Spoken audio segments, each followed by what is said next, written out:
बीच आज हैं डॉक्टर सौरभ नायक।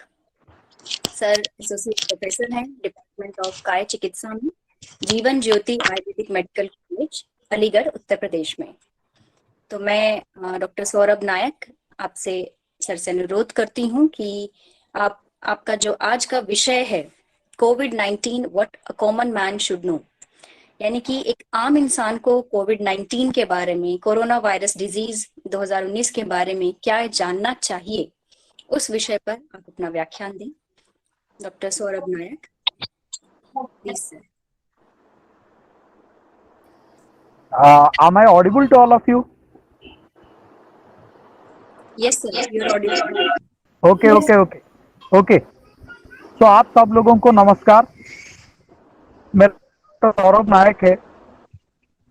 जैसे मेरे इंट्रोडक्शन में कहा गया कि मैं एक प्राइवेट आयुर्वेदिक मेडिकल कॉलेज में एसोसिएट प्रोफेसर हूँ इन द डिपार्टमेंट ऑफ काय चिकित्सा, जिसको आप मेडिसिन के नाम में, जनरल मेडिसिन के नाम से जानते हैं।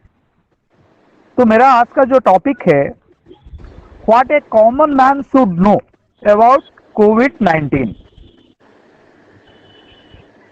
देखिए, आज का जो समय है ये सोशल मीडिया का टाइम है। हर किसी के हाथ में स्मार्टफोन है, बहुत सारे सोशल मीडिया प्लेटफॉर्म है। ज्ञान की कमी तो बिल्कुल नहीं है। हर किसी के पास रोज कुछ ना कुछ ज्ञान कोविड के बारे में आता ही रहता है। लेकिन सवाल यह है कि एक आम इंसान के लिए क्या ये सारे चीजें जरूरी है? कहीं ये सारे चीजें इसको कंफ्यूज तो नहीं कर रहा? उसको बहुत ज्यादा डरा तो नहीं रहा है? तो ये इस मुद्दे पे मैं अपना विचार आप लोगों के सामने रखूंगा। मैं अभी मेरा स्क्रीन शेयर कर रहा हूं। Just give me a minute.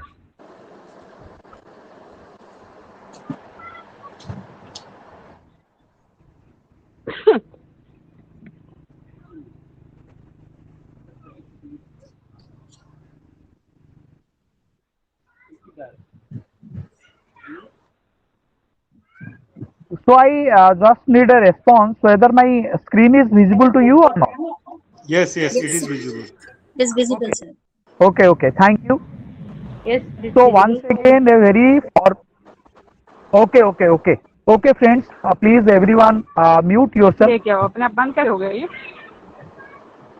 I request everyone to please सभी mute. पार्टिसिपेंट्स से, हाँ जी सर, सभी पार्टिसिपेंट्स से अनुरोध है कि आप अपनी प्लीज म्यूट कर दीजिए स्क्रीन से। माइक जैसा एक ऑप्शन है, उसे आप Okay. टच करेंगे तो म्यूट हो जाएगा।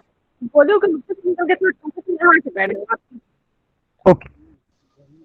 So once again a very formal welcome to all of you. चलो Let us start the topic. चलो इधर से आते हैं। कंटिन्यू कर। ये कोविड के दौरान कुछ वर्ड जाओ। बहुत ज्यादा कॉमन हो गए। ऐसे कुछ वर्ड हैं जो ऑलमोस्ट हम एवरीडे लाइफ में, ऐसा कोई भी इंसान नहीं है जो इन शब्दों का इस्तेमाल रोज नहीं करता हो। बहुत सारे वर्ड्स जो पहले इतने कॉमन नहीं हुआ करते थे, वो आज सबकी जुबान पे है। जैसे वायरस है, इम्यूनिटी है, कोविड है, प्लाज्मा है, आइवरमेक्टिन है। बहुत सारे ऐसे वर्ड्स हैं जिन वर्ड्स के इस्तेमाल पहले आम आदमी इतना ज्यादा नहीं करता था, लेकिन आज की तारीख में लगभग सब रोज कभी ना कभी किसी ना किसी प्लेटफॉर्म पे ये शब्द हम लोग यूज करते हैं। और मुझे लगता है वायरस एक ऐसा शब्द है जो हर आम आदमी इसके बारे में अभी थोड़ा बहुत तो जानकारी रखता है। तो वायरस को कोई कुछ समझ रहा है, कोई कुछ समझ रहा है। मुझे लगता है क्योंकि ये प्लेटफॉर्म पब्लिक के लिए है और मैं बेसिकली एक शिक्षक हूँ, टीचर हूँ, मैं पढ़ाता हूँ, मेडिकल स्टूडेंट्स को मैं पढ़ाता हूँ apart from being a clinician. तो मुझे इस बेसिक चीज पे थोड़ा सा बात करनी चाहिए। तो ये वायरस है क्या? A virus is a submicroscopic infectious agent that replicates only inside the living cells of an organism. Viruses can infect all types of life forms from animals, plants, microorganisms, including bacteria. Viruses are found in almost every ecosystem on the earth and are the most numerous type of biological entity. तो थोड़े आसान शब्दों में मैं समझाता हूं कि मैंने क्या कहा अभी। मैंने ये कहा कि वायरस एक बहुत छोटा पार्टिकल है जिसको आप खाली आंख से नहीं देख सकते। इट इज अ सब माइक्रोस्कोपिक पार्टिकल, सब माइक्रोस्कोपिक एंटिटी। और ये सारे वायरस आपके लिए खतरनाक नहीं होते। बहुत सारे वायरसेस हैं, लेकिन सारे वायरस पैथोजेनिक नहीं होते। कुछ वायरस हैं जो आप में इंफेक्शन पैदा कर सकते हैं, खाली इंसानों में नहीं, बाकी एनिमल्स में भी पैदा कर सकते हैं, प्लांट्स में भी इंफेक्शन पैदा कर सकते हैं, और तो और बैक्टीरिया को भी ये इन्फेक्ट कर सकते हैं। और दुनिया में कोई ऐसा जगह नहीं है जहां पे वायरस ना एग्जिस्ट करता हो। कोई भी इकोसिस्टम हो, चाहे थर की डेजर्ट हो, सहारा डेजर्ट हो, एंटार्क्टिका हो, रिवर हो, ओशन हो, जंगल हो, नॉर्मल लैंडस्केप हो, हर जगह आपको वायरस जरूर मिलेगा। लेकिन सारे वायरस हमारे लिए खतरनाक नहीं होते, सारे वायरस बीमारी पैदा नहीं करते।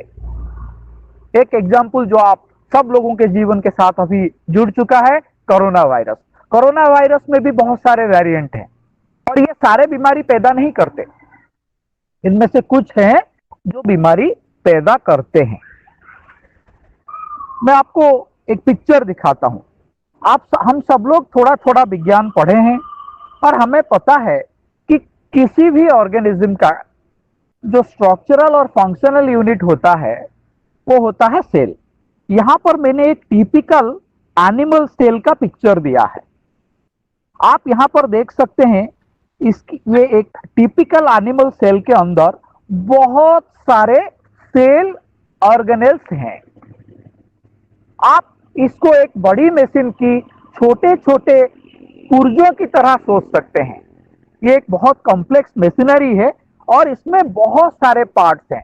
जैसे गाड़ी में बहुत सारे पार्ट होते हैं, हर पार्ट का एक अपना काम होता है, ऐसे ही सेल्स के अंदर बहुत सारे छोटे छोटे सेल ऑर्गेनेल्स होते हैं। Golgi bodies, vesicles, microtubules, nucleus, nucleolus and many other thing. हर किसी का एक अपना काम है। लेकिन जो वायरस है, ये एक वायरस का पिक्चर है। वायरस के पास उस तरह का कुछ भी नहीं है, इसलिए वायरस को हम एक सेल नहीं मान सकते। सेल की जो एक्चुअल डेफिनेशन है, बायोलॉजिकल डेफिनेशन है, उसको वायरस पूरा नहीं करता। So it is not at all a cell. ये सेल है ही नहीं। यहाँ पे देखिए, हमें दिखा वहां पे कितने सारे ऑर्गेनेल्स थे। यहाँ पे हमें दिखाने के लिए 3-4 चीजें ही है। एक एनवलप प्रोटीन है, एक जीनोम है, एक कैप्सिड है, एक एनवलप है और इक्का दुक्का एंजाइम है। That's it.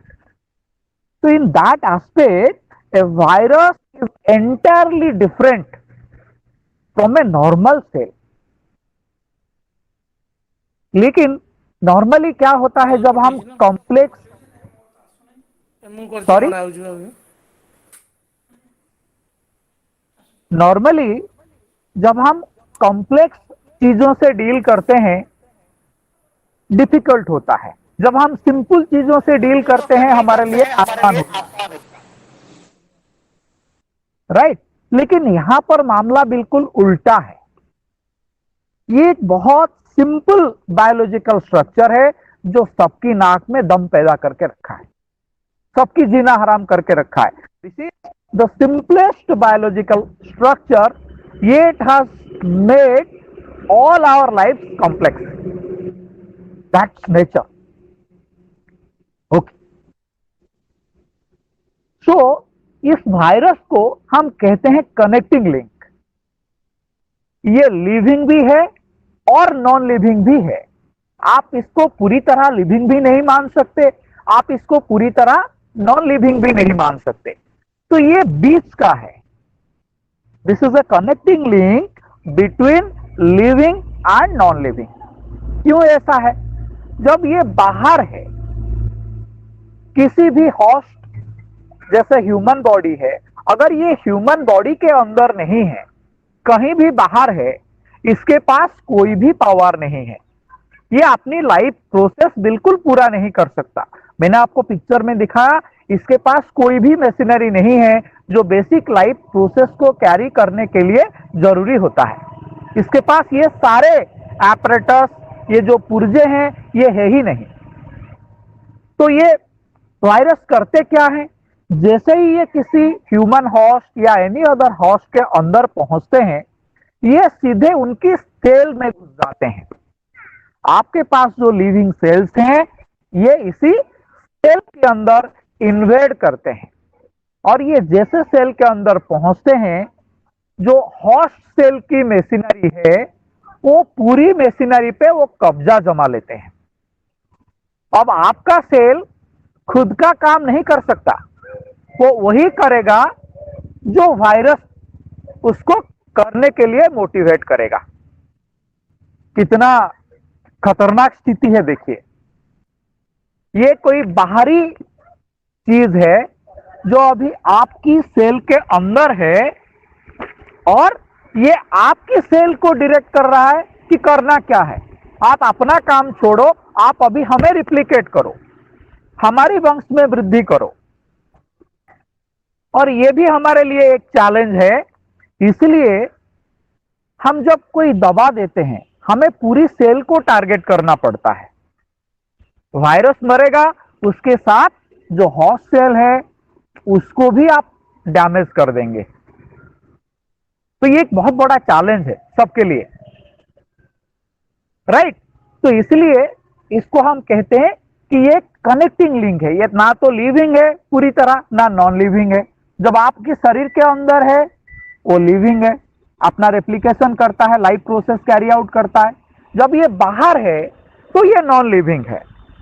So viruses are not cells, they are biological particles. तो कोरोना वायरस के बारे में स्पेशल क्या है? Corona virus is not at a new virus. ये बिल्कुल नया नहीं है, बहुत साल पहले भी ये था। अलग अलग स्ट्रेन की कोरोना वायरस के साथ हमारी मुलाकात पहले भी हुआ है, लेकिन ये इतना ज्यादा फेमस कभी नहीं हुआ था। ये जो नया स्ट्रेन है, that the SARS-CoV-2 is a novel variant. Corona virus का ये एक न्यू वेरिएशन है, और वायरस इस काम में बड़े माहिर हैं। वो अपने आप को कंटिन्यूअसली बदलते रहते हैं। इसमें कुछ टेक्निक्स है जो शायद पब्लिक प्लेटफॉर्म के लिए ये इतना ज्यादा महत्व तो नहीं है इसका। Antigenic shift and antigenic drift, दो वायरस आपस में मिलेंगे, अपना जेनेटिक मटेरियल शेयर कर लेंगे, तीसरा वायरस बना लेंगे। और वो ये एक तरीका है। दूसरा तरीका ये है कि वो सेम वायरस अपने जेनेटिक मटेरियल में कुछ चेंजेस लाएगा, so that will again behave like a new variant, new strain. तो ये काम करने में वायरस को बड़ा महारत हासिल है। इसलिए वायरस, ये जो नए नए स्ट्रेन आप आजकल देख रहे हैं, अभी ये वेस्ट बंगाल वाला स्ट्रेन है, ये हैदराबाद वाला स्ट्रेन है, ये चाइना वाला स्ट्रेन है, ये स्ट्रेन का मतलब आप लोगों के लिए यही है को ओरिजिनल वायरस ने अपने अंदर कुछ बदलाव पैदा किया है। It is a zoonotic, means it can infect human and other animals. Bats का नाम भी आया था। इसके बारे में हमारा जो इंफॉर्मेशन है वो अभी भी लिमिटेड है। अभी तक हमें इतना पता है, ये जो नोवेल कोरोना वायरस है, it can infect human being and it can also infect bats. It can primarily affect your respiratory and gastrointestinal system and develop symptoms accordingly. ये जो वायरस है ये मेनली आपकी दो सिस्टम पे बार करता है. पहला सिस्टम है आपका रेस्पिरेटरी सिस्टम, दूसरा सिस्टम है गैस्ट्रोइंटेस्टाइनल सिस्टम. अगर ये दोनों में से आप पूछेंगे कि कोरोना वायरस का फेवरेट सिस्टम क्या है, मैं कहूंगा कि respiratory system. Respiratory symptoms appear earlier and most of the patients. GI symptom जो है वो कम लोगों में आता है, लेकिन कोरोना वायरस प्राइमरीली ये दोनों सिस्टम को टारगेट करता है। The incubation period is 2 to 14 days. Incubation period एक मेडिकल टर्म है, मैं आप लोगों को आसान भाषा में समझाता हूं कि ये क्या है और इसको जानना आप लोगों के लिए कैसे जरूरी है। इंक्यूबेशन पीरियड का मतलब सीधा यही है कि आपने वायरस कंट्रैक्ट किया और आप में सिम्टम्स आने लगे, बीमारी के लक्षण दिखने लगे। ये जो इंटरवल होता है, गैप होता है, हम इसको मेडिकल टर्म्स में कहते हैं इंक्यूबेशन पीरियड। और ये जो इंक्यूबेशन पीरियड हर बीमारी में अलग अलग होता है। अगर हम कोरोना की बात करें, ये 2 से लेकर 14 दिन तक हो सकता है। 2 से लेकर 14 दिन, कोई फिक्स टाइम नहीं है। इसका सीधा मतलब यही है कि this really depends on your immune response. कोई 2 दिन में भी बीमारी डेवलप कर सकता है, कोई पूरा 14 दिन के बाद भी बीमारी डेवलप कर सकता है, लंबा समय ले सकता है। इसका मतलब है जो इम्यून कॉम्प्रोमाइज लोग होंगे, जिनकी इम्यूनिटी कम होगा, उनके लिए ये जो इंक्यूबेशन पीरियड है वो कम होगा, वो जल्दी बीमार हो जाएंगे। लेकिन जो अच्छे इम्यूनिटी वाले लोग होंगे, जिनकी इम्यून रेस्पॉन्स अच्छा होगा, वो लेट में डेवलप करेंगे। इसलिए जब हम किसी को क्वारंटाइन करते हैं, बेनिफिट ऑफ डाउट में कोविड पॉजिटिव आया है लेकिन कोई सिम्टम नहीं है, then also we isolate him for 14 days. Maximum 14 दिन हम लोग उसको क्वारंटाइन करते हैं। अगर 14 दिन के अंदर उसके पास हमें कोई लक्षण नहीं मिलता, इसका सीधा मतलब ये होता है कि उस इंसान बीमारी डेवलप नहीं किया है और that the immune system of that particular person is good enough to clear the virus, तो उस इंसान का इम्यून सिस्टम इस वायरस को क्लियर कर चुका है। आप बहुत सारे लोगों को ऐसे देख रहे होंगे जो कोविड पॉजिटिव तो है लेकिन उनके पास कोई सिम्टम नहीं है। इसका मतलब यही है कि वो लोग हेल्दी कैरियर हैं, वो डिजीज ट्रांसमिट नहीं कर सकते और उनका इम्यून सिस्टम जो है वो बहुत अच्छा रिस्पॉन्ड कर रहा है, वो बीमारी को होने नहीं दे रहा है, सिम्टम्स को आने नहीं दे रहा है। वो ऑर्गेनिज्म जरूर कंट्रैक्ट किया है, वायरस उसके शरीर में जरूर आया है, पर वो बीमार नहीं होगा। अगर वो ये 14 दिन पार कर लेता है तो this means this is assumed that the virus has already been cleared. Symptoms क्या क्या आएंगे आप सब लोगों को शायद मुझसे ज्यादा पता है। Fever with teal, cough, respiratory problem, shortness of breath, fatigue, loss of smell, loss of taste, headache, sore throat, congestion of और रनी नोज, नोजिया और वोमिटिंग, डायरिया, ये दोनों जीआई सिम्टम से रिलेटेड है। बाकी जितने चीजें हैं वो 1-2 को अगर छोड़ दे वो रेस्पिरेटरी सिस्टम से जुड़े हुए लक्षण है। तो आपको मैं ये क्यों दिखा रहा हूं, मेरा एक इंटेंशन है ये आप लोगों को दिखाने के पीछे। देखिए, इसमें कोई भी लक्षण ऐसा नहीं है जो आपको कभी पहले नहीं था।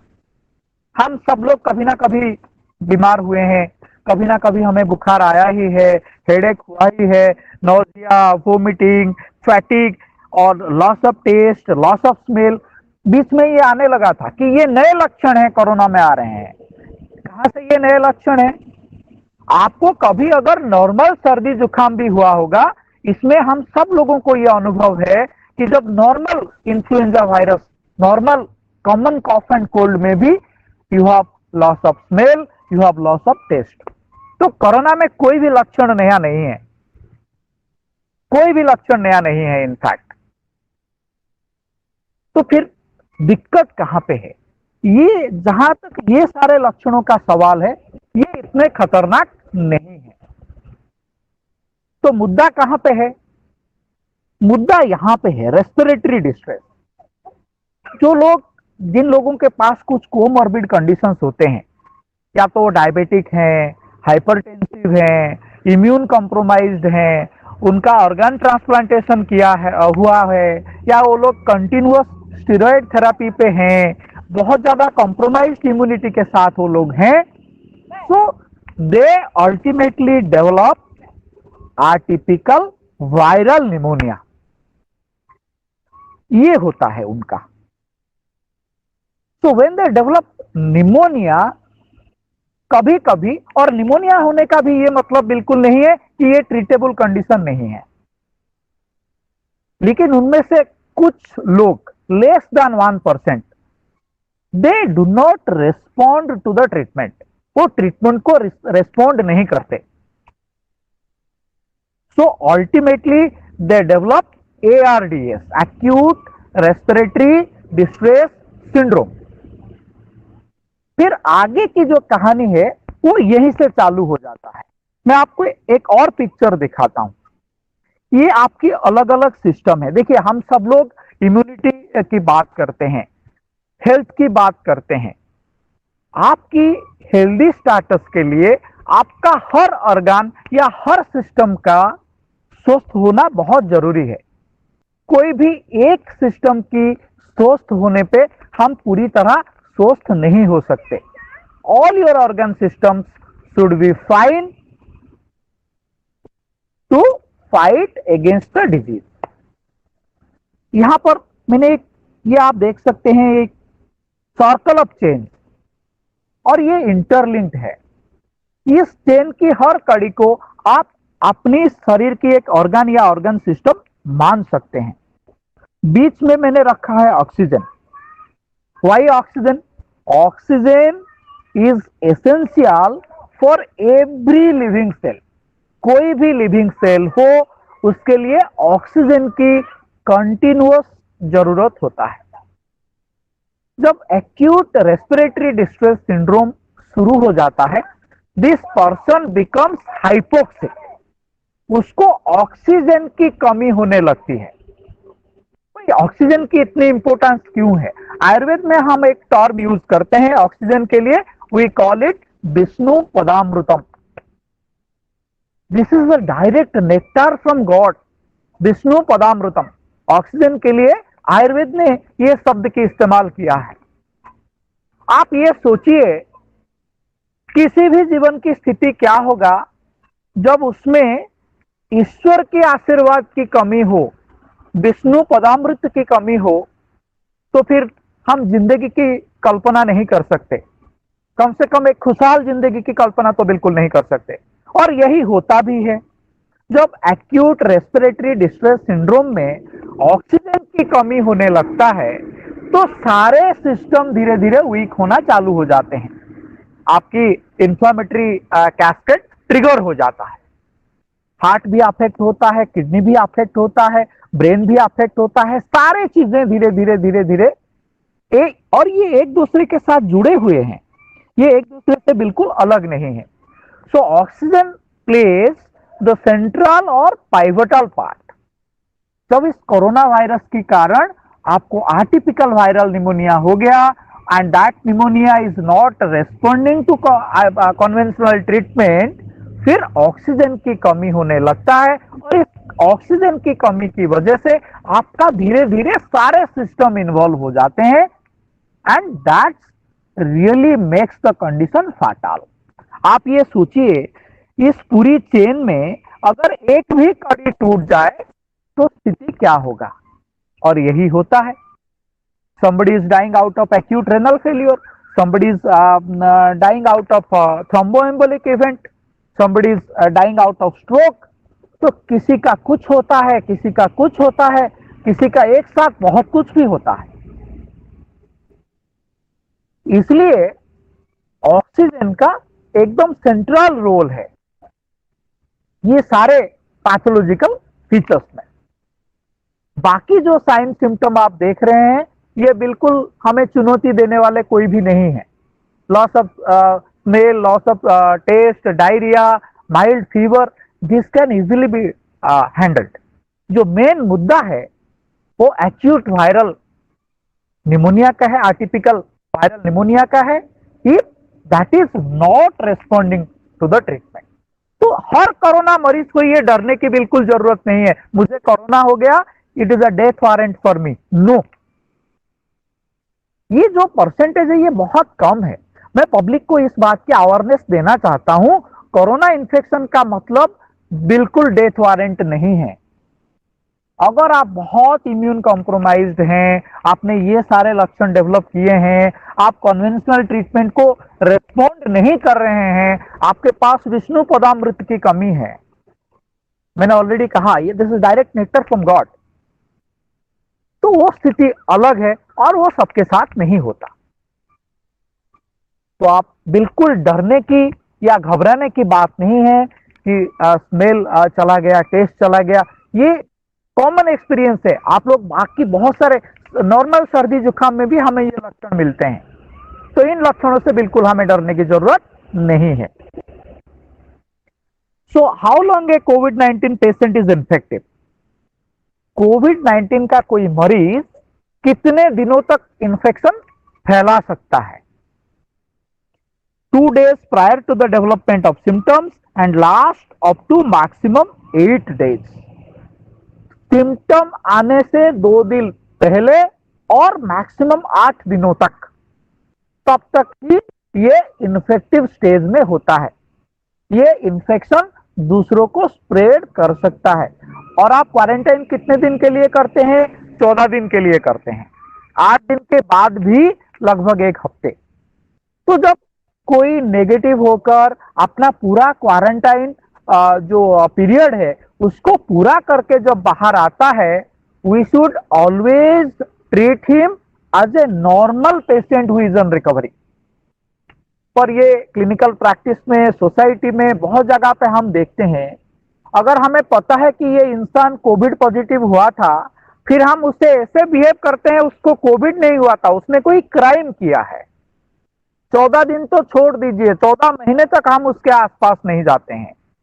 ये गलत है, ये रवैया अनसाइंटिफिक है। ये पब्लिक फोरम है, इसलिए मैं इन चीजों पे बात जरूर मैंने डिसाइड किया था कि मैं इन चीजों पे बात करूंगा। If somebody is Covid positive, उसने अपना पूरा ट्रीटमेंट पूरा किया है, नाउ ही इज हेल्दी, 14 दिन का क्वारंटाइन पूरा हो चुका है, हमें उसे बिल्कुल डिग्निटी के साथ किसी भी दूसरे मरीज की तरह ही ट्रीट करना चाहिए। उसके लिए उसको आपको बिल्कुल डरने की जरूरत नहीं है, वो इन्फेक्टिव स्टेज में नहीं है। आप जितना ज्यादा डरेंगे, उस डर का एक बहुत बड़ा बाजार बनेगा और हर कोई उसका फायदा लेगा। आगे बात करेंगे इस पे। So hence after the infective stage is gone, let us treat a कोविड-19 patient as any other patient, both medically and socially. Medically भी हमें एक नॉर्मल पेशेंट की तरह ही उसको ट्रीट करना चाहिए और सोशियली भी। वो बीमार हुआ था, उसने कोई क्राइम नहीं किया है, छूत वाली बीमारी थी, अब नहीं है। So now coming to the treatment. Treatment बहुत ज्यादा ये पब्लिक फोरम है, इसलिए जो टिपिकल ट्रीटमेंट स्ट्रैटेजी के बारे में मैं डिस्कस नहीं करूंगा। आप लोगों को जो अवेयरनेस चाहिए मैं सिर्फ उसी पे बात करूंगा। पहले हमें ये जानना जरूरी है कि ये जो वायरल डिजीजेस होते हैं, ये इतना बड़ा चैलेंज क्यों पोज करते हैं, ये इतने चैलेंजिंग क्यों होते हैं। Structure of each virus is different, the virus keep changing itself periodically, virus uses the host cell, this makes it difficult to find targets for the drug that would interfere with the virus without harming the host organism cells. आपको मैं एक example देता हूं। कोई बहुत खतरनाक आतंकवादी है, लेकिन उसने एक ऐसे घर में पनाह लिया है जहां पे 2-4 और बेगुना लोग भी रहते हैं। तो अगर आप डायरेक्टली आप उस घर को अगर टारगेट करेंगे, आप कहेंगे कि चलो आतंकवादी भी मरे और उसके साथ 4 बेगुनाह भी मरे। नॉर्मली हम ऐसा नहीं करते। अगर आप उस पूरे घर को निशाना बनाएंगे तो आतंकवादी तो मरेगा, उसके साथ 4 बेगुनाह लोग भी मरेंगे। जो वायरस इन्फेक्टेड सेल हैं, अगर हम डायरेक्ट उसको टारगेट करेंगे तो उस वायरस तो मरेगा, उसके साथ वो होस्ट सेल भी डैमेज होगा। तो हमें करना क्या है, हमें सिर्फ आतंकवादी को मारना है और जो बेगुनाह लोग हैं उस घर के अंदर उनको कोई भी नुकसान नहीं होना चाहिए। तो किसी भी आर्मी के लिए, किसी भी पुलिस के लिए ये डेफिनेटली एक चैलेंजिंग टास्क होगा। दवाओं के लिए भी यही चैलेंज है। हमें सिर्फ वायरस को टारगेट करना है, वायरस जिस सेल के अंदर है उसका कोई नुकसान नहीं होना चाहिए, क्योंकि वो तो आपका अपना सेल है। इसलिए developing a antiviral drug is a very difficult task. हमारे पास बहुत सारे एंटीबायोटिक हैं, उससे कम एंटी फंगल्स हैं। ब्लैक फंगस में अभी आप फंगस के बारे में भी धीरे धीरे लोग परिचित होना शुरू कर दिए हैं। और सबसे कम एंटीवायरल एजेंट हैं। और वायरल एजेंट जो होते हैं, एंटीवायरल एजेंट होते हैं, वो बड़े नैरो स्पेक्ट्रम की होते हैं। जिस वायरस के लिए उनको बनाया गया है वो सिर्फ उन्हीं पे कारगर होते हैं। ये ब्रॉड स्पेक्ट्रम नहीं होते एंटीबैक्टीरियल के तरह। तो इसलिए एंटीवायरल ड्रग्स बनाना बड़ा चुनौती वाला काम है। और खास करके ये जैसे आप कोरोना वायरस, ये नया वायरस है, इसके अगेंस्ट में एक एंटीवायरल डिजाइन करना, it is really a herculean task. So आजकल आप लोग हर किसी के मोबाइल में कोविड मैनेजमेंट के प्रोटोकॉल हर किसी के मोबाइल में जरूर व्हाट्सएप पे आया होगा कि अगर असिम्टोमेटिक है तो क्या करना है, माइल्ड सिम्टोमेटिक है तो क्या करना है, मॉडरेट सिम्टोमेटिक है तो क्या करना है। दुनिया भर की इंफॉर्मेशन आपके मोबाइल पे आता है। मेरा ये सवाल है, क्या इतना सारा इंफॉर्मेशन पब्लिक के लिए जरूरी है? Should we make this covid management protocols public? I personally believe no. आप जितने सारे ये इंफॉर्मेशन इकट्ठा करेंगे उतना ही ज्यादा डरेंगे, क्योंकि ये इंफॉर्मेशन आपकी काम का तो है नहीं, ये आपको कंफ्यूज करता रहेगा। तो जो बहुत सारे मतलब इवन जो नेशनल इंटरनेशनल गाइडलाइंस हैं वो भी आम जनता तक पहुंच चुका है। It's should have an intended user. ये मेडिकल प्रोफेशनल्स के पास होना चाहिए। जो आम लोगों के लिए जितनी जरूरी है, जो पब्लिक हेल्थ मेजर्स हैं उसकी बात अलग है, लेकिन जहां तक मेडिकल ट्रीटमेंट का सवाल है वो पब्लिक तक पहुंचना मेरे हिसाब से बहुत अकलमंदी का काम नहीं है। उससे क्या होता है, पब्लिक ये सारे चीजें पढ़ते हैं, हाइड्रोक्सीक्लोरोक्विन, हालांकि इस बार हाइड्रोक्सीक्लोरोक्विन की बात कोई कर नहीं रहा है, azithromycin, doxycycline, ivermectin, tocilizumab, remdesivir, favipiravir, steroids, plasma therapy, आप सब लोग इसके बारे में जान चुके हैं। और पब्लिक बिल्कुल घबराया हुआ है। जब उसके पास इस तरह का इंफॉर्मेशन पहुंचता है वो तुरंत केमिस्ट के दुकान में भागता है और वो सारी चीजें, उसको लगता है कि ये सारे चीजें इकट्ठा करो, पता नहीं कब किस चीज की जरूरत पड़ जाए। और अगर पॉसिबल हो तो ये एक एक करके खाना भी चालू कर देता है, चाहे उसको बीमारी है या नहीं है, या उसको गंभीर बीमारी है या वो असिम्टोमेटिक है, इन चीजों से उसको बिल्कुल कोई फर्क नहीं पड़ता। उसको लगता है अगर ये मैं सारे चीज करूंगा, मेरा जो कोरोना के अगेंस्ट जो प्रोटेक्शन है वो एकदम चाक चौबंद हो जाएगा, मैं बिल्कुल प्रोटेक्टेड रहूंगा, कोरोना मेरा कुछ नहीं बिगाड़ सकता। पर ये बिल्कुल एक गलत रवैया है। और आपकी इसी डर का फायदा व्यापारी लेते हैं, केमिस्ट लेते हैं, और जो बिचौलिए लोग होते हैं वो लेते हैं। कोई इफेक्टिवनेस नहीं है बहुत सारे दवाओं का। और remdesivir, this favipiravir and plasma therapy, इसको तो गाइडलाइन से हटा भी दिया गया है। पर आप सब लोगों ने देखा कि इसकी कितनी कालाबाजारी हुई। इसका में मुझे लगता है ये जो हम लोग इंफॉर्मेशन इतना ज्यादा पब्लिक कर दिए, सबको पता है कि बहुत सारे लोग ये सोचने लगे कि रेमडेसिविर जो है वो रामबाण है कोरोना का, अगर इसकी इंजेक्शन लग जाए तो फिर हमें कोरोना से मतलब कोई खतरा नहीं है। पर एवरीथिंग इज रॉन्ग। पब्लिक के पास इतनी साइंटिफिक नॉलेज नहीं होता। हम तो डॉक्टर्स हैं, हम फिर समझ लेते हैं कि किसका एविडेंस है, किसका नहीं है, किसका क्या करना है, राइट।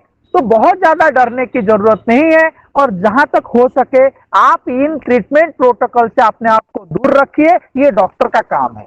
आप हमें पूछिए या आपके आसपास जो क्वालिफाइड डॉक्टर्स हैं आप उनसे बात करिए, आपके लिए इनमें से क्या सही है क्या नहीं है उनको डिसाइड करने दीजिए। आप अपने ट्रीटमेंट खुद दुकान में जाके भीड़ जमाकर अजिथ्रोमाइसिन स्टॉक आउट है, डॉक्सीसाइक्लिन स्टॉक आउट है, आइवरमेक्टिन स्टॉक आउट है, स्टेरॉइड लोग मनमर्जी से कंज्यूम कर रहे हैं, एक नहीं तीन तीन स्टेरॉइड ले रहे हैं, डेक्सामेथासोन भी ले रहे हैं, कुछ और भी ले रहे हैं, कुछ और भी ले रहे हैं। इसकी कोई मतलब नहीं है। आप लोग इन चीजों से दूर रहें तो ज्यादा अच्छा है। ये टेक्निकल चीज है, इसको डॉक्टर को छोड़िए, ये जो हिस्सा है इसको डॉक्टर को छोड़िए। लेकिन तब भी यहाँ पे दो चीजें हैं, ये जो आप लोगों को लग रहा होगा कि पहले हमने हाइड्रोक्सीक्लोरोक्विन की बात की, अब इस बार हमने विड्रॉ कर दिया, तो ये क्या एक मेडिकल एरर है? नहीं, ये जो सारे चीजें हैं ये आपको किस बेसिस पे रेकमेंड किया गया था? Non is concrete evidence based, recommendation is based on in vitro studies. In vitro और इन वाइवो। इन वाइट्रो का मतलब ये है, ये आपका नॉर्मल जीआई सिस्टम है। अगर मैं एक वेसल ले जाऊं, उसके अंदर थोड़ा सा HCl डाल दूं और उसके अंदर थोड़े से डाइजेस्टिव एंजाइम डाल दूं, एक स्टायरर डाल दूं, तो मैं कहूं कि ये स्टोमक है, तो ये स्टोमक कभी नहीं हो सकता। जो एविडेंस था वो इस तरह की एनवायरनमेंट से लिया गया था, इस तरह के एनवायरनमेंट से नहीं। Human body entirely behaves in a different manner. तो जो इनवाइट्रो स्टडीज के जो आउटकम थे उस बेसिस पे आपको रिकमेंडेशन दिया गया था, फिर देखा गया तो ये इफेक्टिव है ही नहीं, और पूरी दुनिया ये सारे ड्रग्स के पीछे पागल था, राइट। तब भी इनमें दो चीजें हैं, अजिथ्रोमाइसिन और आइवरमेक्टिन। अगर एज ए डॉक्टर आप मुझे पूछें तो ये दोनों चीजें तो फिर भी बहुत ज्यादा एविडेंस नहीं है, तब भी हम इसको एक प्रोटोकॉल में सबसे प्राइमरी लेवल में इंक्लूड कर सकते हैं। इसलिए ये सस्ती भी हैं, बहुत ज्यादा साइड इफेक्ट वाले भी नहीं है, और इनका थोड़ा बहुत both azithromycin and ivermectin they have some antiviral role. इनमें से टिपिकल एंटीवायरल कोई भी नहीं है। अजिथ्रोमाइसिन एक एंटीबायोटिक है, आइवरमेक्टिन एक एंटी हेलमिंथिक ड्रग है, लेकिन कुछ इन वाइट्रो स्टडीज में ये देखा गया है कि ये वायरल रेप्लिकेशन को थोड़ा सा कम करते हैं। लेकिन रिकमेंडेशन में हम इनके साथ सेफली इसलिए जा सकते हैं कि ये comparison, in comparison to others they are safe, they are cheaper. Okay, so the current management strategy is aimed at either targeting the virus or getting immunized against it। या तो हम वायरस को टारगेट करेंगे, antiviral दवा बनाएंगे, या फिर vaccine. लेकिन हम ये सब भूल जाते हैं कि एक ह्यूमन होस्ट भी है, और होस्ट रेस्पॉन्स पे भी बहुत ज्यादा चीजें डिपेंड करता है। We are surrounded by millions of disease causing pathogens. बहुत सारे डिजीज कॉजिंग पैथोजेंस हमारे पूरे एनवायरनमेंट में हैं। Novel corona virus was a surprise for all of us. Even if we are successful in developing a vaccine or finding an antiviral agent this time, we really cannot rule out spreading of similar pathogens in future। इस बार भले ही हम थोड़ा बहुत सफल हो भी जाएं, तो आगे आप ये नहीं कह सकते कि इस तरह के पैथोजेनिक वायरस दोबारा नहीं आएंगे, दोबारा इन्फेक्शन या पैंडेमिक पैदा नहीं करेंगे। तो हमारा जो पैराडाइम है उसमें एक चेंज की आवश्यकता है। There should be a paradigm shift in the management strategy. We should look at developing the host response, host immune response. Developing a vaccine और finding a radical cure is a herculean task. मैं already आपको बता चुका हूं, vaccine बनाना, antiviral दवा बनाना, ये Herculean task है, एकदम इजी नहीं है। तो फिर वे फॉरवर्ड क्या है? It is practically not possible to make our earth pathogen free. ये पूरी धरती को हम पैथोजन फ्री बना देंगे, फिर हम ही रहेंगे, हमें कोई बीमारी नहीं होगा, ये लॉजिकली बिल्कुल पॉसिबल नहीं है। Every time it may not be possible for our medical fraternity to find a cure or develop a vaccine for all new pathogens। जितने भी नए नए पैथोजेंस आएंगे सबके लिए हम दवा बना लेंगे या सबके लिए वैक्सीन बना लेंगे, ये भी हर बार संभव नहीं होगा। तो फिर संभव क्या है? We have to learn how to coexist with corona. Corona भी रहेगा, हम भी रहेंगे, लेकिन कोरोना हमारा कुछ बिगाड़ नहीं पाएगा। ये स्ट्रैटेजी होना चाहिए, मैं ये समझता हूं। So we have to develop the host defence mechanism. जब आप इम्यूनिटी की बात करते हैं, और भी स्पीकर्स हैं वो इम्यूनिटी पे बात करेंगे, कैसे आप अपना इम्यून सिस्टम को ज्यादा स्ट्रांग बना सकते हैं, कैसे आपका इम्यून सिस्टम इतना पोटेंट हो, पैथोजन भले ही रहे लेकिन वो आपका कुछ नहीं बिगाड़ सकता।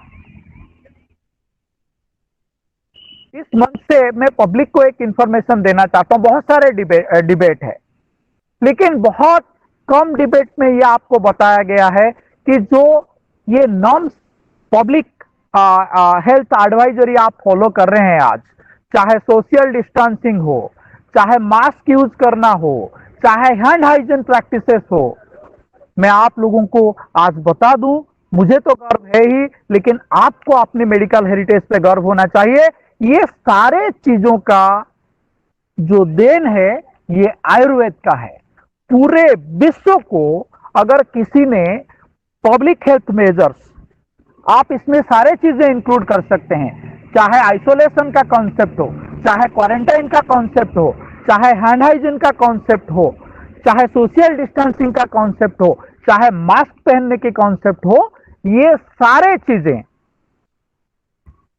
पूरे विश्व को आयुर्वेद का अवदान है, आयुर्वेद का कंट्रीब्यूशन है, और हमें इस बात पे बिल्कुल गर्व होना चाहिए। इसकी वैक्सीन इतना इफेक्टिव है, हमारा वैक्सीन कम इफेक्टिव है, हमें बड़ा शर्म आता है। और ये चीजें हमने पूरे विश्व को दिया, पूरे वर्ल्ड को दिया, जो आज की तारीख में सबसे ज्यादा कारगर हैं, उसके बारे में कोई बात ही नहीं करता। तो हमें, I should take the privilege and pride to announce all these measures, public health measures are the contribution of Ayurveda.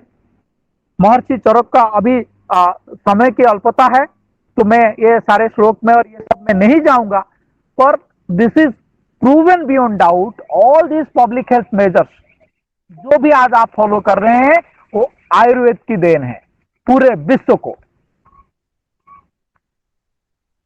मैं ये मेरा लास्ट स्लाइड है, इसके साथ मैं अपना जो लेक्चर है इसको मैं कंप्लीट करूंगा। हम बहुत सारे, कोरोना ने हमें बहुत कुछ सिखाया है। हम देखते हैं कि एक्चुअल में हमें बचाता कौन है, हु और what is truly saving us. Drugs अगर दवा बचा रहे हैं तो फिर दवा फेल क्यों हो रहे हैं? अगर मास्क बना रहे हैं, अगर मास्क आपको प्रोटेक्ट कर सकता है तो फिर सोशल डिस्टेंसिंग की क्या जरूरत है? अगर सोशल डिस्टेंसिंग आपको प्रोटेक्ट कर सकता है तो फिर ये लॉकडाउन की क्या जरूरत है? तो डॉक्टर्स बचा रहे हैं, हॉस्पिटल्स बचा रहे हैं, क्या बचा रहा है आपको? कौन बचा रहा है आपको? देखिए, मैं इन सारे चीजों की जो क्रेडिट है, मैं बिल्कुल उस क्रेडिट को ले नहीं, मतलब कोई आई मीन मेरे बात को अदरवाइज लेने की जरूरत नहीं है। ये सारे चीजों की कंट्रीब्यूशन है, ये क्रेडिटेबल है, मैं ये मान रहा हूं। पर क्या बाकी में यही सब चीज हमें बचा रहे हैं? हम ये देख रहे हैं किसी ने बिल्कुल बाहर ही नहीं गया पूरे कोरोना काल के दौरान, became covid positive, developed symptoms, become hospitalised, none of the drugs responded and he died. पूरे वैक्सीनेशन के बाद भी लोगों की डेथ हुआ है। और हम ये भी देख रहे हैं कि कोई मतलब बेड रिडन कोविड पेरेंट है, aged parents, somebody's father, somebody's mother, they are giving physical care, वो इतने डिपेंडेंट है, अपने काम खुद नहीं कर सकते, और उनके साथ, उनके पास जो लोग पूरा महीने भर का सेवा उन लोगों को दिए, दे बिकेम कोविड नेगेटिव, उनको कोविड इन्फेक्शन हुआ ही नहीं है। अगर हम ये कहते हैं कि कॉन्टैक्ट से फैल रहा है, तो पूरे महीने भर की कॉन्टैक्ट की हिस्ट्री है, फिर क्यों नहीं हुआ? तो ये सारे चीजें कारगर भी है और इन सारे चीजों पे सवाल भी है, चाहे ड्रग हो, चाहे डॉक्टर हो, चाहे हॉस्पिटल हो, चाहे मास्क हो, सब चीज, ये सारे, मैं ये नहीं कह रहा हूं कि इनकी इस्तेमाल हमें बंद कर देना चाहिए या कुछ ऐसा, मेरा बिल्कुल मेरा मंशा नहीं है। पर मैं आपको जिस दिशा में लेके जाना चाहता हूं, जो मैं कहना चाहता हूं, वो कुछ और है। क्या यही सारे this immune modulators, this hospitals, we doctors, nurses, क्या वाकई में यही आपकी प्रोटेक्शन करते हैं या फिर कोई एक फैक्टर है? वो फैक्टर क्या है? तो मैं इस संदेश के साथ अपनी वाणी को विराम दूंगा कि आप स्वयं विचार जरूर करिएगा कि एक्चुअल में हमें क्या बचाता है, हमारा ट्रू इम्यूनिटी क्या है। तो इस विषय पर आप लोग स्वयं जरूर विचार करिएगा। कहने के लिए तो बहुत सारे चीजें और भी था, ब्लैक फंगस, दिस दैट, पर there is constant of time. मैं अपनी बात को यही विराम देता हूं, और अगर मुझे किसी को कुछ पूछना हो तो at the end I will be definitely handling the queries. सर्वे भवन्तु सुखिनः, सर्वे सन्तु निरामयाः, सर्वे भद्राणि पश्यन्तु, मां कश्चित् दुःखभाग् भवेत्। ओम शांति ही शांति ही शांति ही। सर धन्यवाद।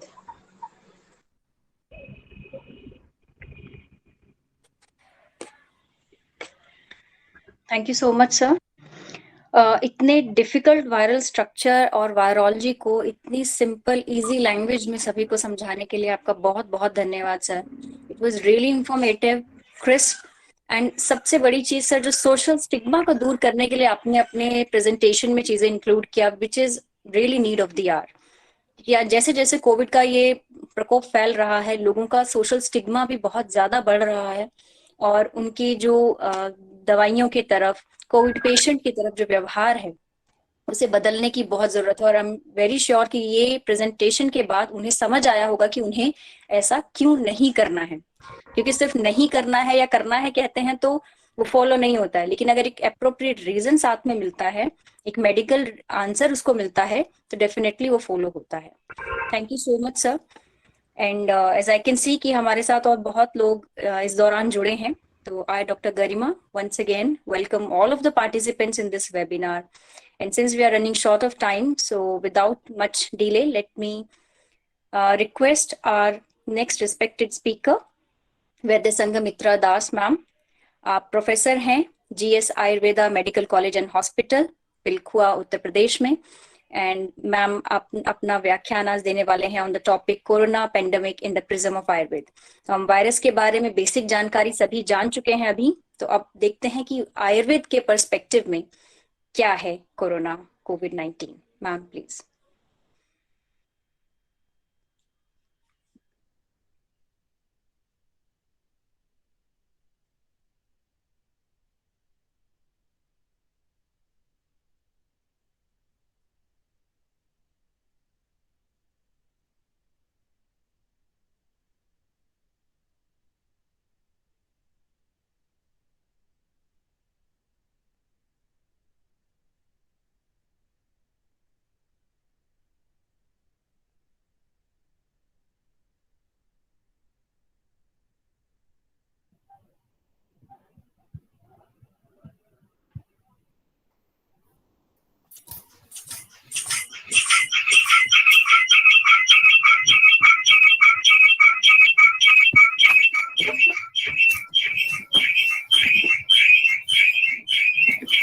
तो सबसे पहले हम डिस्कशन करेंगे कि क्या ये जो महामारी या कोरोना संक्रमण से हम लोग पीड़ित है, पूरा विश्व पीड़ित है, क्या ये सबसे पहला महामारी है? ऐसा नहीं है, ये प्रथम नहीं है, ना तो हम कह सकते हैं कि ये अंतिम होगा। ये मानव जाति का बहुत नुकसान कर चुका है और भी कर सकता है। तो इसलिए यही उचित समय है कि आयुर्वेद में जो दिनचर्या और ऋतुचर्या के बारे में वर्णन हुआ है, सद्वृत्त के बारे में वर्णन हुआ है, उसके पालन करते हुए हम अपनी रोग प्रतिरोधक शक्ति को वृद्धि करें। आयुर्वेद में कोविड-19 ये एक विशेष तरह का वायरस है, इसके बारे में तो वर्णन नहीं है, लेकिन महामारी के बारे में, जनपद ध्वंस के बारे में, औपसर्गिक रोग या संक्रामक रोगों के बारे में बहुत अच्छी तरह से वर्णन हुआ है। जैसे कि हम देख सकते हैं, प्रसंगात गात्र संस्पर्शात निश्वासात सह भोजनात सह शयासनात् चापि वस्त्र मल्यानुलेपनात् कुष्ठम ज्वरश्च शोषश्च नेत्राभिषन्द एव च औपसर्गिक रोगाश्च संक्रमन्ति नरात् नरान्। तो ऑलरेडी ये डिस्कस हो चुका है आयुर्वेद में कि प्रसंगात गात्र संस्पर्शात, ये औपसर्गिक रोग या संक्रामक रोग ऐसे होते हैं जो कि साथ में रहने से, साथ में खान पान करने से, अपने आसपास रह के निश्वास लेने से भी ये रोग फैल जाता है। और ऐसे रोगों के अंतर्गत है कुष्ठ, ज्वर, शोष, नेत्राभिसंध आदि।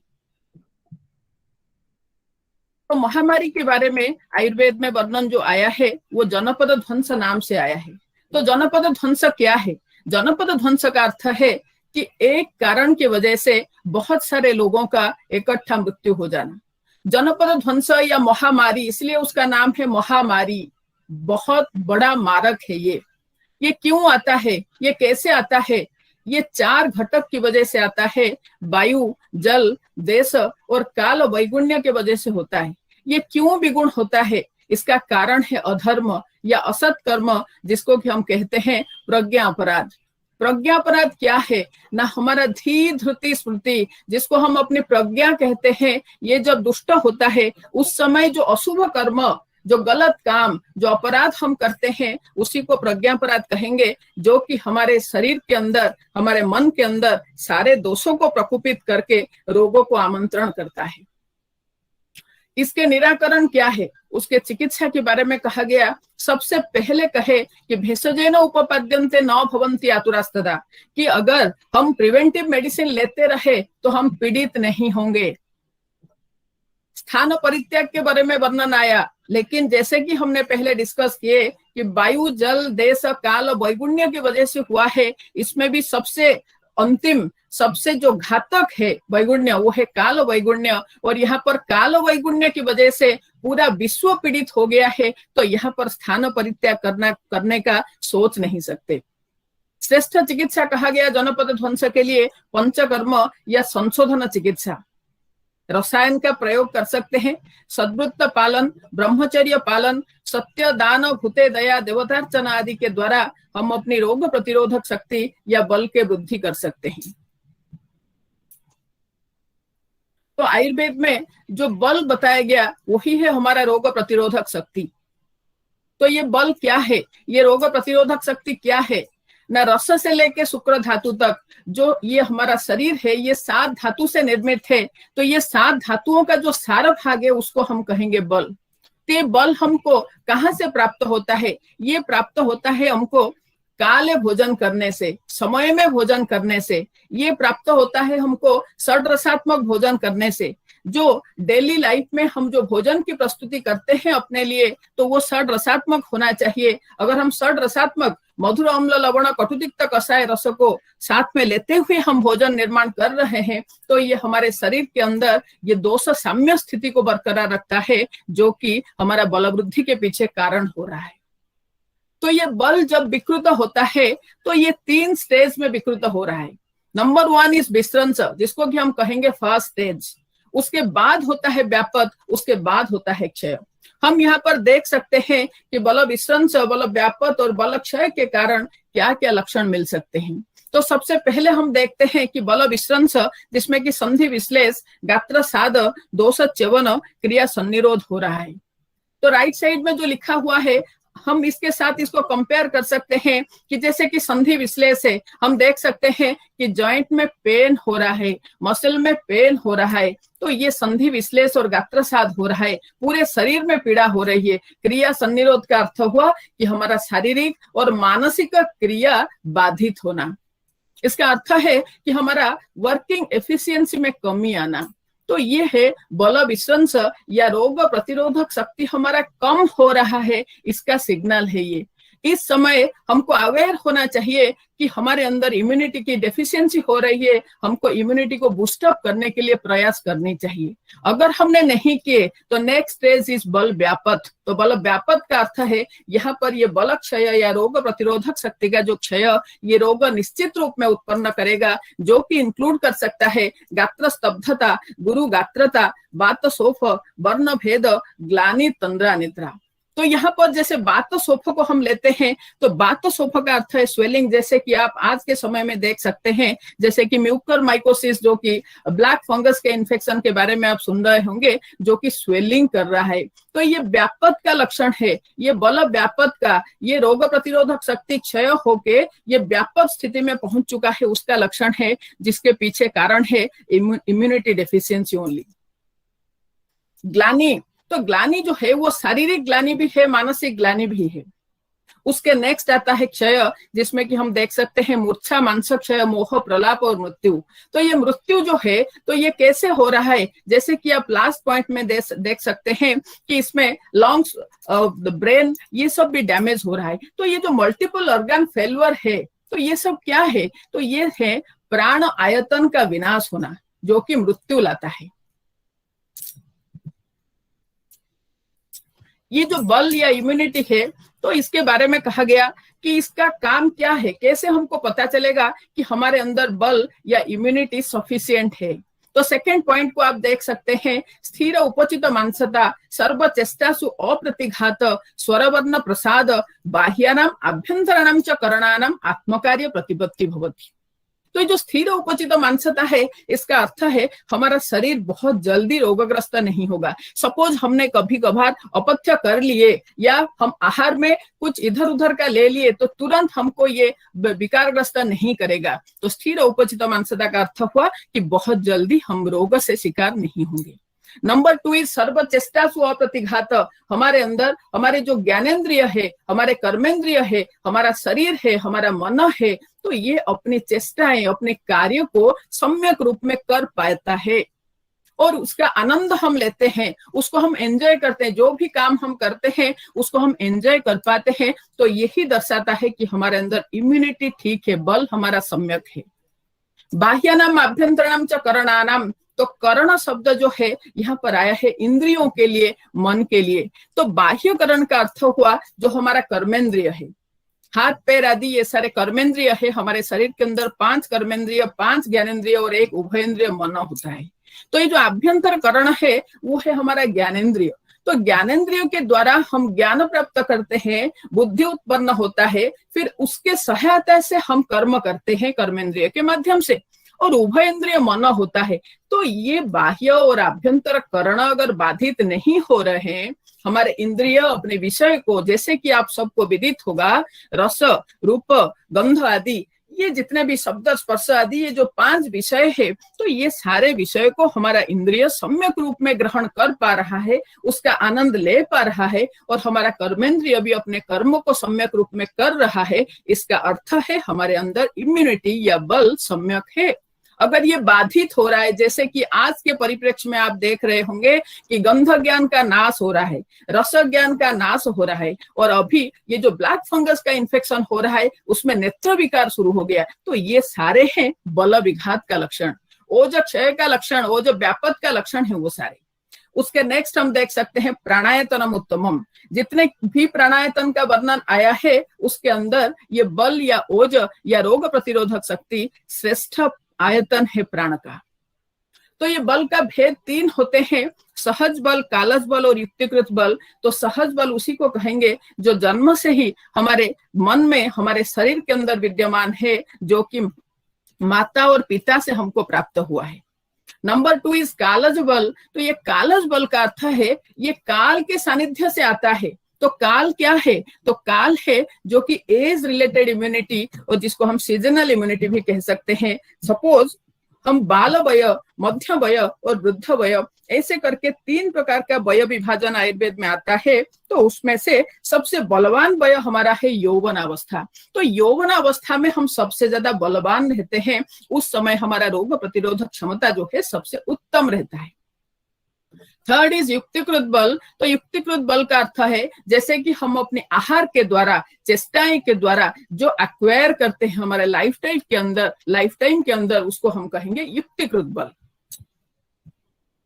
Basic pillars of human life या त्रयो उपस्तंभ कहा गया है आहार, निद्रा और ब्रह्मचर्य को। तो ये त्रयो उपस्तंभ के अंदर फिर आहार को सबसे प्रथम स्थान में रखा गया, श्रेष्ठत्व दिया गया। उसके बारे में श्रीमद् भगवत गीता में वर्णन आता है। श्री कृष्ण अर्जुन को कहते हैं युक्त आहार विहारस्य युक्त चेष्टस्य कर्मसु युक्त स्वप्न अवबोधस्य योग भवति दुःखः। जो व्यक्ति सम्यक आहार विहार करता है, विधि पूर्वक आहार विहार करता है, विधि पूर्वक चेष्टा करता है और विधि पूर्वक स्वप्न और अवबोध का अर्थ है सोना और जागना, तो ये भी सम्यक रूप में मीन्स समय के अनुसार ही करता है, योग भवति दुःखः, उसके लिए योग दुख नाशक होता है। अगर ये विधिवत नहीं होगा तो हमारा योग, हमारा जो कर्म वो दुख नाशक नहीं हो सकता। आयुर्वेद कहता है कि आरोग्य करानाम श्रेष्ठ है काले भोजन, समय में भोजन करना भोजन का सबसे श्रेष्ठ विधि होता है। तो समय में भोजन करने का अर्थ है कि पहले खाया हुआ खाना पाचन हो चुका है, उपयुक्त समय में ही हम भोजन करेंगे। ये आरोग्यकर जितने भाव है उसके अंदर श्रेष्ठ भाव है। बलकराणाम श्रेष्ठ है सर्वरस अभ्यास। तो सर्वरस अभ्यास का अर्थ हुआ, जैसे कि previously we have already discussed, कि षड रसात्मक भोजन होना चाहिए। भोजन का क्वालिटी लघु होना चाहिए, सुपाच्य होना चाहिए, संतुलित अन्न का व्यवस्था परिवार में करना चाहिए। दिस इज वेरी इंपॉर्टेंट, जो कि हम लोग भूल चुके हैं। हमारा डेली लाइफ में हमारा भोजन षष्टिक शालिमुद्गाश्च सैंधव आमलकी यवान अंतरिक्ष पयसर्पी जंगल मधुचाभ्यसेत, इसके आधार पर होना चाहिए। बाकी जो हम पनीर खा रहे हैं, दाल मखनी खा रहे हैं, पराठा खा रहे हैं, ये सब ओकेजनली ले सकते हैं, लेकिन डेली रूटीन में जो हम भोजन की निर्माण करते हैं तो उसमें षष्टिक शाली चावल को आना चाहिए, मुद्ग की दाल आना चाहिए, सैंधव लवण का व्यवहार करना चाहिए, ना कि कॉमन सॉल्ट का, आमलकी का यूज होना चाहिए, पयसर्पी का प्रयोग होना चाहिए। तो ये सारे को हम डेली रूटीन में, डेली डाइट में हम लेना चाहिए। सेकेंड स्तंभ जो है वो निद्रा होता है, जो कि रात्रि स्वभाव प्रभुआ निद्रा। तो रात्रि स्वभाव प्रभुआ निद्रा का अर्थ है जो स्वभावतः रात को आता है। इसको हम स्लीपिंग पिल लेने के बाद जो नींद आती है उसके बारे में नहीं कह रहे हैं। भोजन करने के बाद दिन के समय में जो नींद आ रही है वो नींद नहीं है। इसका अर्थ है कि हम दिन में सोएंगे नहीं और रात को अपने आप स्वभावतः जो नींद आती है उसी को हम कहेंगे रात्रि स्वभाव प्रभुआ निद्रा, जो कि हमारे शरीर के लिए भूत धात्री, हमारे शरीर को धारण करने वाली, and this is the biological need of our body, ये निद्रा। और इस निद्रा को सम जागरण स्वप्न, ये नियम को अनुसरण करना चाहिए। उचित समय में हमको निद्रा लेनी चाहिए, उचित समय में हमको उठना चाहिए, तभी हम निरोग रह सकते हैं, तभी हमारा बल वृद्धि या रोग प्रतिरोधक शक्ति जो है उसका वृद्धि हो सकता है। रसायन, तो रसायन का अर्थ है लाभो पायो ही सस्तानाम रसादीनाम रसायनम। तो यहाँ पर हम क्यों डिस्कशन कर रहे हैं रसायन के बारे में? क्योंकि हमने डिस्कशन किए कि बल की आवश्यकता है। तो ये बल क्या है? रस से लेके शुक्र धातु तक जो 7 धातु है उसका सार भागम, तो इनका आद्य धातु है रस। और हमारा जो धातु निर्माण का जो प्रोसेस है वो है एक धातु दूसरे धातु को पुष्ट करता है, एक धातु से दूसरे धातु के निर्माण हो रहा है। तो इसीलिए अगर हम आद्य धातु बेटर क्वालिटी का हमको प्राप्त हो गया तो अपने आप ही सारे धातु अच्छे बनेंगे और उससे उसका जो सारा भाग, जो ऊर्जा निर्माण होगा, जो बल निर्माण होगा, जो रोग प्रतिरोधक शक्ति का वृद्धि होगी, तो वो अच्छा हो पाएगा। तो लाभो पायो ही सस्तानाम रसादीनाम रसायनम। तो हमारे शरीर के अंदर जो रसादी धातु है उससे बेटर क्वालिटी का रसादी धातु प्राप्त करने का जो उपाय है उसी को हम कहेंगे रसायन। तो ये रसायन प्रयोग करने का श्रेष्ठ उपाय क्या है? क्षीर घृत का नित्य अभ्यास करना। डेली हमको क्षीर और घृत का भोजन में लेना, उसको सेवन करना, यही है सबसे श्रेष्ठ रसायन।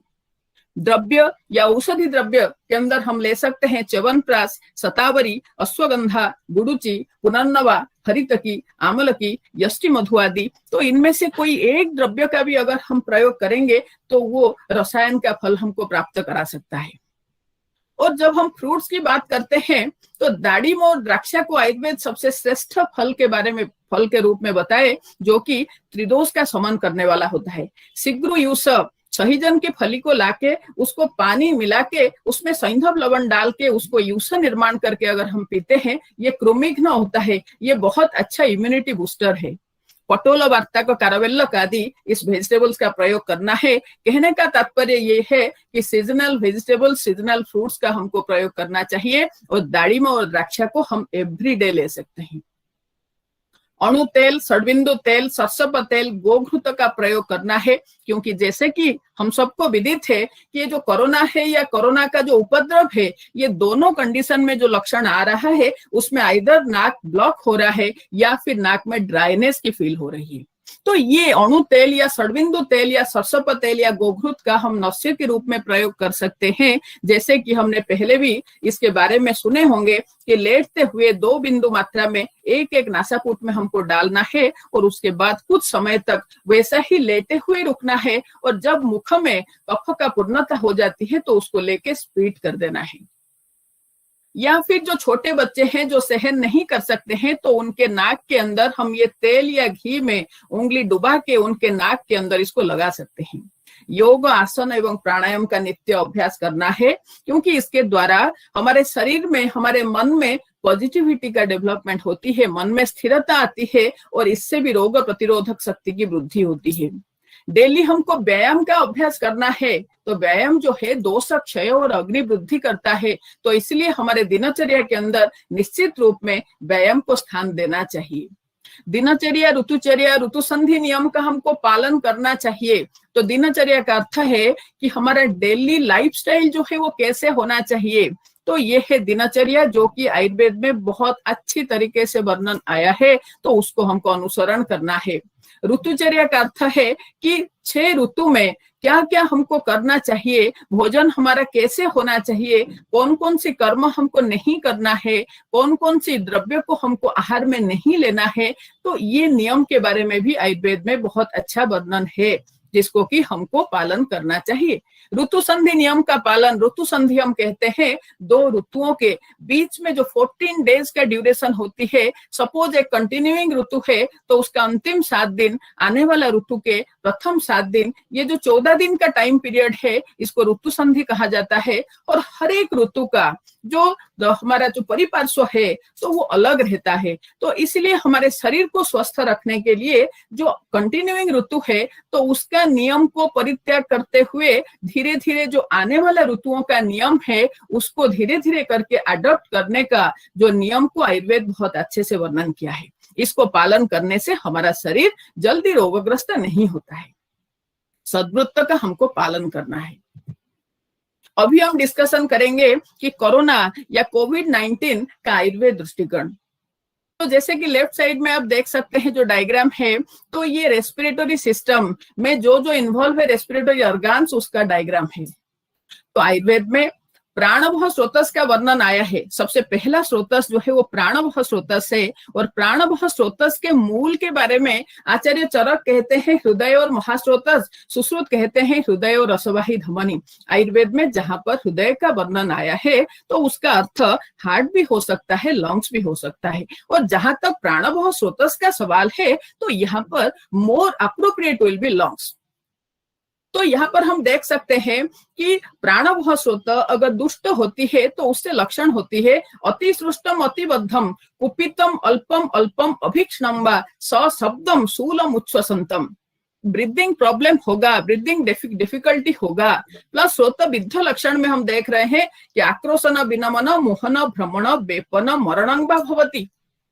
तो कोरोना का जो इनिशियल स्टेज है तो उस समय तो हल्का सा सर्दी, जुकाम, फीवर ये सारे होता है, लेकिन उसके बाद जो सेकेंड स्टेज आता है, मॉडरेट स्टेज आता है, तो उस समय शुरू हो जाता है ये स्रोत दुष्टि का लक्षण कि हमको ब्रीदिंग में डिफिकल्टी शुरू हो गया, वहां पर ऑक्सीजन डेफिशिएंसी शुरू हो गया। और जो थर्ड लक्षण है जिसको कि हम कहते हैं लास्ट स्टेज या थर्ड स्टेज कोरोना इन्फेक्शन का, तो जैसे कि श्रोतविद्ध में बताया गया कि आक्रोशन, ऑक्सीजन डेफिशिएंसी जब होता है व्यक्ति चिल्लाना शुरू कर देता है, आक्रोशनम। विनमन, शरीर का विषम चेष्टाएं करने लगता है। मोहन, बार बार ये मूर्छित होता है। भ्रमण का अर्थ है इसका मेमोरी फेल कर रहा है, ये कब क्या बोल रहा है उसका ठिकाना नहीं है। वेपन, पूरा शरीर कांपने लग जाता है। मरणं वा भवति, और अंतिम परिणाम जो है वो मरण भी हो सकता है।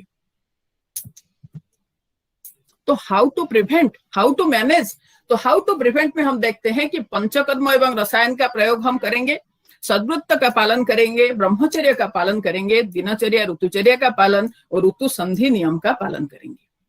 चिकित्सा कैसे करेंगे? सपोज हमने पीड़ित हो गए तो वहां पर क्या चिकित्सा होगा? हमने जब चरक संहिता पढ़ते हैं, आयुर्वेद को पढ़ते हैं, तो वहां पर आचार्य कहे कि प्राणभः स्रोत दृष्टि में चिकित्सा हमारा श्वासनाशक होना चाहिए, क्योंकि यहाँ पर ज्वर भी रहता है, तो इसलिए हम ज्वरनाशक एवं श्वासनाशक चिकित्सा करेंगे। और उसमें सबसे पहले लंघन का प्रयोग करना है, क्योंकि ज्वर का प्रथम चिकित्सा है लंघन और कफाधिक्य का प्रथम चिकित्सा है लंघन, और प्राणभः स्रोतस का सबसे बड़ा घातक है वात दोष और कफ दोष। तो ये दोनों के कारण यहाँ पर प्राणनाश हो रहा है। तो श्वासनाशक ज्वरनाशक क्रिया हमको करना है, लंघन करना है। इसका अर्थ है कि लघु सुपाच्य अन्न का सेवन करना है, संतुलित आहार, मात्रावत भोजन करना है, एंड मोस्ट इंपोर्टेंट इज आरोग्यम्बु का पान करना है कि 4 गुना पानी लेके उसको उबालते उबालते जब ये 1/4 अवशेष रह जाएगा तो उसको हमको थ्रू आउट द डे थोड़ा थोड़ा करके पीना है, और उसी को हम कहेंगे आरोग्यम्बु। सारंगधर संहिता में इसका वर्णन आया है। और ये आरोग्यम्बु, इसका अर्थ कि ये अम्बु को पान करने से आरोग्य मिलती है, इसका 2 अर्थ है। एक है कि रोग से मुक्ति मिलती है, दूसरा अर्थ है इम्यूनिटी पावर हमारा बढ़ता है, हमारा रोग प्रतिरोधक शक्ति का वृद्धि होता है। न तो अहम कामयत राज्यम न स्वर्गम न पुनर्भवम कामयत प्राणिनाम अर्थिनाशनम। धन्यवाद।